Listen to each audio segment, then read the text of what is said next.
buenas tardes. Antes que nada, quisiera agradecer la invitación para estar el día de hoy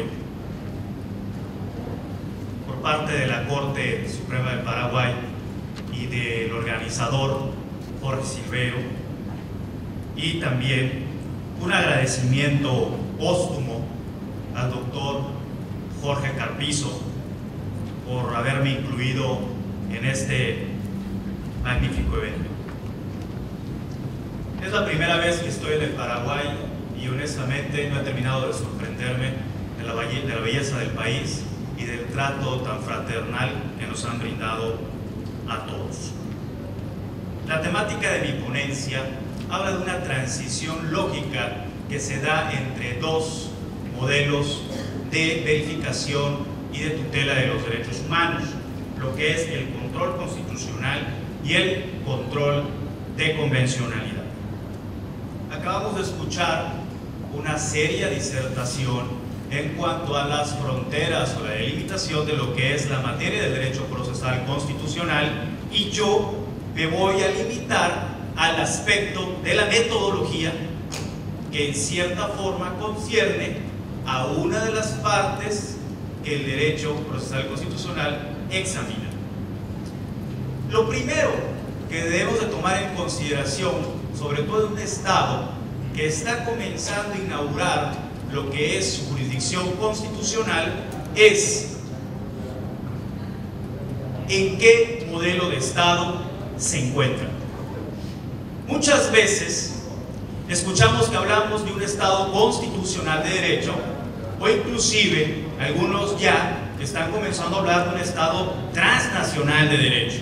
Ahora, no debemos dejar de ver que existe también un modelo de Estado de Derecho clásico o de Estado legal de derecho. ¿Y por qué hablo de estos tres modelos? Porque no pueden operar el Estado constitucional de derecho con la mentalidad de un Estado legalista. Esto es, no pueden decir que están en un Estado constitucional de derecho si lo que más preeminencia resulta para ustedes es la ley. Si lo que más resulta efectivo y aplicable para dirimir conflictos es la ley, y entonces el texto de la Constitución pasa a un segundo término y lo comenzamos a utilizar como un conjunto de buenas intenciones. En un Estado constitucional de derecho, la Carta Fundamental es jurídica y reviste ciertas características, entre ellas su eficacia normativa, su eficacia directa, y que resulta ser vinculante para ciudadanos y autoridades. Ojo en esta apreciación. Ahora, es importante hablar que antes del caso de Marbury versus Madison, o bien de la independencia norteamericana, en realidad lo que se hacía era un análisis judicial de las normas o de los actos provenientes del rey. Y es así porque se trae a colación el caso de 1610 del juez Edward Coke en relación a haber decretado, contraria a una orden del rey, al derecho natural en materia de libertad de profesión. Pero nótese, hasta antes de la existencia de una constitución en sentido formal, lo que había era un análisis judicial de los actos. El verdadero control de constitucionalidad prácticamente se inaugura a partir de 1803 con el caso de Marbury versus Madison. ¿Por qué? Porque ya existía una constitución en sentido contemporáneo, no una constitución como origen de hechos o como origen de gobierno de Estado, de la antigua Grecia, Roma, no. Una constitución como organización del Estado y otorga más bien y reconocimiento de derechos, o sea, ya al estilo norteamericano y al estilo francés. Así es como llega prácticamente a Latinoamérica, México 1840 a través de la Constitución yucateca, con Manuel Crescencio Rejón a través de la vía de amparo, y se va diseminando. ¿Por qué? Porque el referente del que partimos ya no lo es ese conjunto de ideas fluctuantes que no se encuentran escritas, pero que benefician al pueblo, como bien puede ser el derecho natural en el caso de 1610 de Edward Coke, y otra, lo que el texto de la Carta Magna dispone. Los modelos que originalmente se han adoptado para operar este sistema, y ustedes bien lo saben, son dos: el americano y el europeo. Difuso, concentrado. ¿Cuál es la diferencia? Bueno, en el americano cualquier juez tiene competencia para desaplicar una norma, y en el concentrado solo una élite de juzgadores puede en un momento dado inaplicar o bien declarar inconstitucional una norma. Curioso dato: México copia prácticamente el segundo párrafo del artículo 6º de la Constitución norteamericana, en donde se establece el control difuso y el principio de supremacía constitucional. La única gran diferencia es que en Estados Unidos de Norteamérica sí funcionó el control difuso, y en México, hasta hace más de un año, formalmente no. Hemos tenido una imposición, o tuvimos una imposición de control difuso, y ahora nos quitamos la venda y decimos no. Fíjense que sí procedía lo que textualmente dice la Constitución, y que es el control difuso. Muy bien, yo conozco y tengo documentado casos en donde ya se había dado el control de constitucionalidad difuso de manera previa al dictado de la sentencia, en el caso de Radilla Pacheco, y todavía otro más antiguo que es previo al año 2003, que es cuando se dice que jurisprudencialmente comienza a inaugurarse el control de convencionalidad de México. ¿Y por qué hago esta alusión paralela entre lo que es control de constitucionalidad y control de convencionalidad? Los voy a decir más adelante. Entonces, ojo, ¿qué es lo que está distinguiendo actualmente el control de constitucionalidad del control de convencionalidad? Algo muy sencillo: el referente. ¿Cuál es el referente de que parte el juzgador para efectos de analizar la validez o el contenido de una norma o acto de autoridad? ¿La Constitución o el tratado internacional? Ahora, si tenemos en consideración que la Carta Magna no solamente reconoce los derechos que su propio texto prevé, sino también todos aquellos que ratifica y que de una u otra forma se encuentran contemplados en convenios, tratados internacionales y sus protocolos, pues entonces nos estamos dando cuenta que tenemos un espectro que es todavía más extenso para el análisis del propio derecho procesal constitucional. Y hace un momento nuestro colega decía, esos sistemas son parte del estudio del derecho procesal constitucional, pues depende también de la sede en la que se practique. Porque si son jueces nacionales los que están analizando un derecho humano contemplado en un tratado internacional que tiene que ver con el derecho internacional de los derechos humanos, pues definitivamente ese proceso constitucional tendrá que ser analizado por el derecho procesal constitucional porque se encuentra dentro del territorio nacional. Ahora, ¿qué está sucediendo en la actualidad con todos los movimientos que se dan hacia esta tendencia de control de convencionalidad?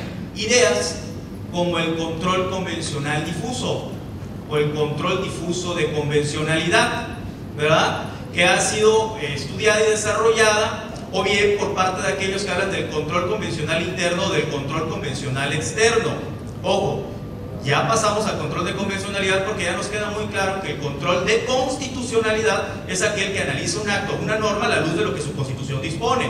Pero actualmente, con todo este cambio de paradigma, hemos tenido que tomar en consideración otros aspectos que provienen del derecho internacional. Bueno, entonces, lo que no nos estamos dando cuenta es que la tutela y reconocimiento de derechos humanos ha dejado de ser monopolio de las autoridades del Estado. No podemos seguir pensando que solamente ciertas instituciones del país pueden proteger o pueden reconocer derechos. Eso ya no es así. Por ejemplo, en México hay un criterio muy interesante que dice que los jueces de distrito, jueces federales, no pueden violar derechos humanos. Es increíble. O sea, lo dice la jurisprudencia y se tiene que aplicar y se cree, pero ¿cómo es que no pueden violar derechos humanos? ¿Verdad?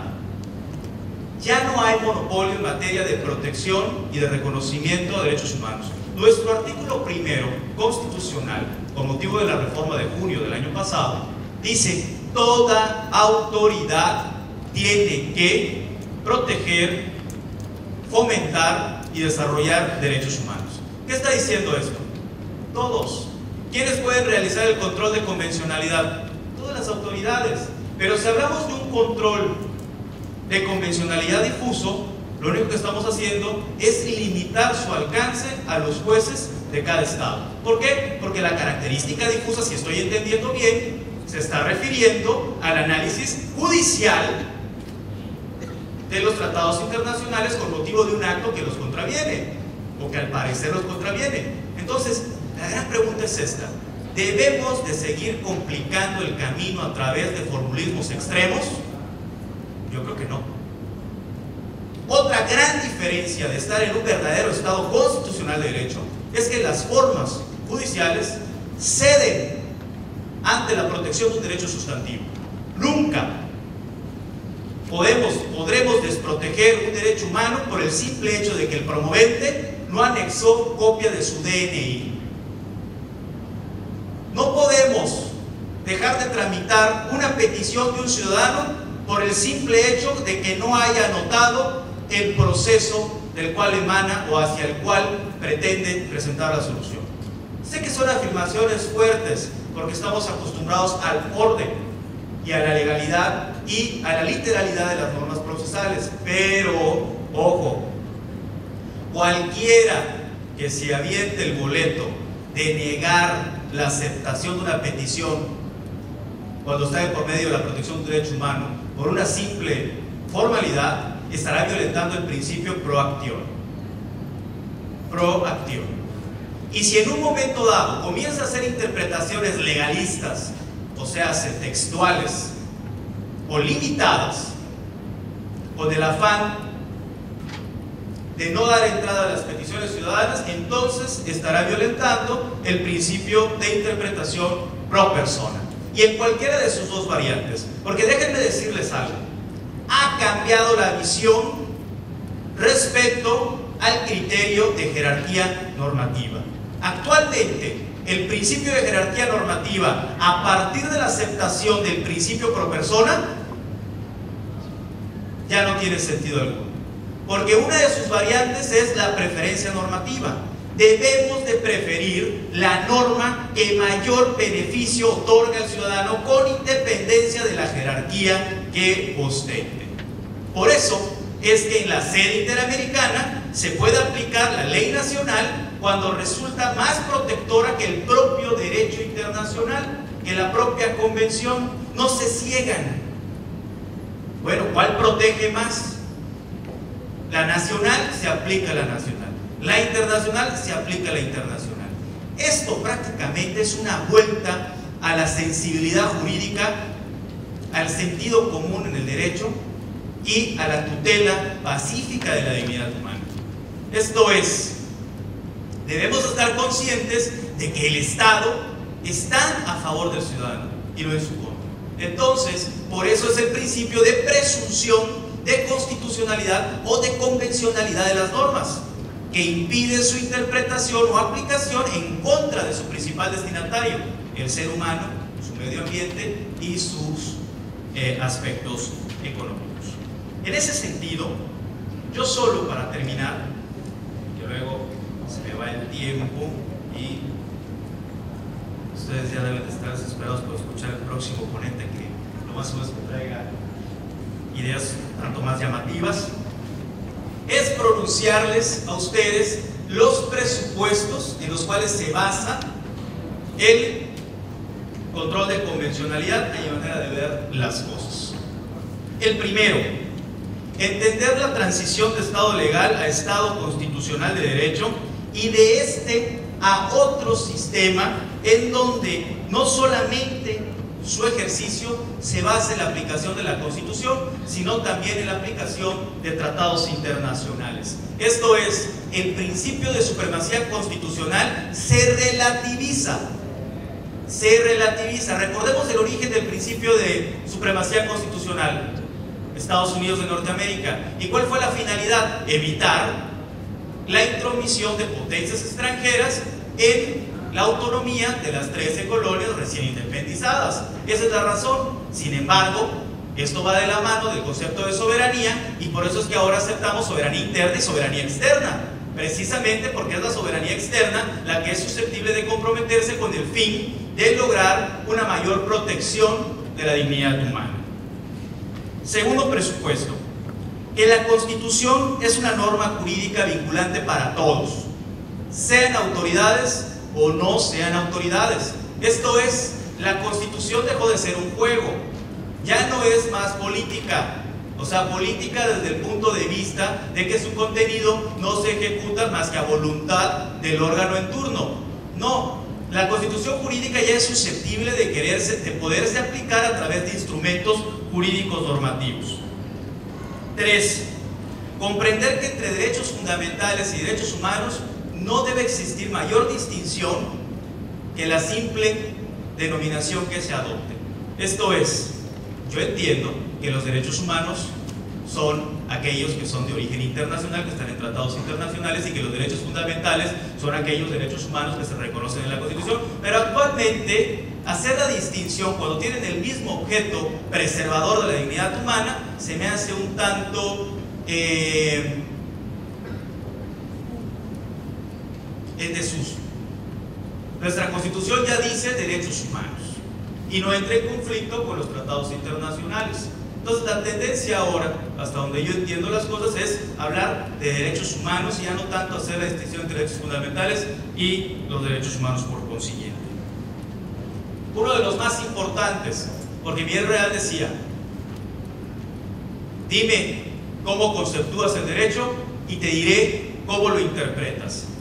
Y yo agrego, el problema no es el método, sino quién lo usa. Entonces, debemos de entender que impartir justicia con la mentalidad de un Estado legalista conduce a incalculables consecuencias negativas a nivel social. ¿Por qué? Porque no podemos considerar la Constitución como un gran código que da múltiples respuestas para cada caso concreto. Precisamente ese es la gran herramienta, el gran objetivo que tiene la herramienta de la interpretación, precisamente armonizar conforme a los tiempos y al entorno en donde se va a aplicar la norma. En ese sentido, que los métodos de interpretación creados hace más de 2 siglos para el entendimiento del derecho privado actualmente devienen insuficientes para el entendimiento del derecho público. El derecho público actualmente ha generado una serie de criterios adicionales que permiten una interpretación congruente de la Constitución. Que la actividad inteligible de un derecho humano tiene límites, porque no vayan ustedes a pensar que avalados por la interpretación contemporánea del derecho se pueden auspiciar cualquier tipo de interpretaciones que al final de cuentas lo único que están haciendo es legitimar los intereses más oscuros del poder. No. Ello depende de la calidad argumentativa y de la legitimidad que tenga el órgano que emite la decisión. Los derechos humanos de origen nacional o internacional deben de ser observados hacia el interior del Estado con la misma jerarquía que la propia Constitución. Ni considerarlos por encima ni considerarlos por debajo, al mismo nivel, por una sencilla razón. Cuando se consideran al mismo nivel, es mucho más sencillo, en beneficio del ser humano, armonizar o ponderar su contenido. Cuando están por encima o cuando están por debajo y apelamos a un criterio de jerarquía, entonces la única pregunta que se hace es ¿cuál está por encima de cuál? Y se cierra el debate. Y yo creo que en un Estado constitucional de derecho, el debate hacia el interior de los verdaderos protectores de la dignidad humana y de los derechos humanos en sí, en sede judicial, no puede limitarse a decir cuál es el instrumento que se encuentra por encima y cuál es el que se encuentra por abajo, sino interpretar y armonizar La tendencia es esa. Ahora, puede surgir una duda. Estamos transitando, si ya se ha relativizado el principio de supremacía constitucional a una supremacía convencional, pues tampoco. Pues sí, si ya estamos diciendo que la Constitución o que los tratados internacionales no pueden estar por encima de la Constitución y que los tratados internacionales tampoco deben estar por debajo del mismo nivel, entonces ¿cómo vamos a hablar ahora de supremacía convencional? Ni siquiera los órganos internacionales aceptan la supremacía de su propio derecho, porque también pueden haber normas nacionales que den mayor beneficio a los estados que están siendo parte. Entonces, vale mucho la pena que comencemos a analizar esta situación, y que el mensaje que les quiero yo transmitir esta tarde es: transitemos hacia una verdadera justicia constitucional en donde el actuar de los funcionarios judiciales sea siempre en beneficio y protección de los derechos ciudadanos. ¿Por qué? Porque si se pierde en un derecho ciudadano, en realidad no está perdiendo la persona que se encuentra inmiscuida en el caso, estamos perdiendo todos. Muchas gracias.